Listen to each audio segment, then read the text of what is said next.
നമ്മൾ ഈ professional life personal life എന്ന് പറയുന്ന ഒരു വേർതിരിവ് ഭയങ്കര പ്രശ്നമാണ്. നമ്മളെപ്പോഴും നമ്മുടെ എല്ലാവരുടെയും കാര്യമുള്ളൂ ജോലി ഒരു സ്ഥലത്ത് ഇത് എന്ന് പറഞ്ഞാൽ അപ്പോൾ ജോലിയും വീടും തമ്മിൽ മിക്സ് ചെയ്യണമെന്നല്ല ഞാൻ പറഞ്ഞത്. കാരണം എനിക്ക് കുറച്ചുകൂടി ലക്ഷറി ഉണ്ട്. കാരണം മെനൈസ് ചെയ്ത് ഞാൻ കുറച്ചുകൂടി ഒരു ക്രിയേറ്റീവ് മേഖലയിലാണ് നിൽക്കുന്നത് എന്നുള്ളതുകൊണ്ട് എനിക്കുണ്ട്. പക്ഷേ സാധാരണ ഇപ്പോൾ ഒരു 9 to 5 ജോബ് ചെയ്യുന്ന ആൾക്കാർക്ക് കുറച്ച് ബുദ്ധിമുട്ടുണ്ടാവും.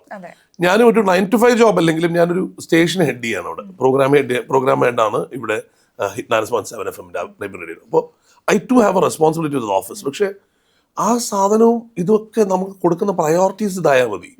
അല്ലാതെ ഐ റിയലി ഡോണ്ട് തിങ്ക് നമ്മളൊരു പ്രൊഫഷണൽ വർക്ക് പേഴ്സണൽ വർക്ക് എന്നൊക്കെ പറഞ്ഞിട്ട് ഇതിന് പേഴ്സണൽ ടൈം ഇല്ല എന്നും പറഞ്ഞ് ഇരിക്കേണ്ട കാര്യമില്ലെന്ന് എനിക്ക് തോന്നുന്നു. നമുക്ക് ഇതെല്ലാം നടക്കും. ബേസിക്കലി ഇപ്പം നമുക്ക് ടെക്നോളജി ഉള്ളത് കൊണ്ട് തന്നെ not a lot away from. ഞാനിപ്പം ഇന്നിപ്പം ഇരിക്കുവേ നമുക്കിപ്പോൾ രാവിലെ ഇപ്പം ഞാൻ ഇവിടെയാണ്, ഞാൻ അവിടെയാണ്, ഞാൻ രാവിലെ എൻ്റെ വീഡിയോ കോൾ കഴിഞ്ഞിട്ടാണ് വരുന്നത്.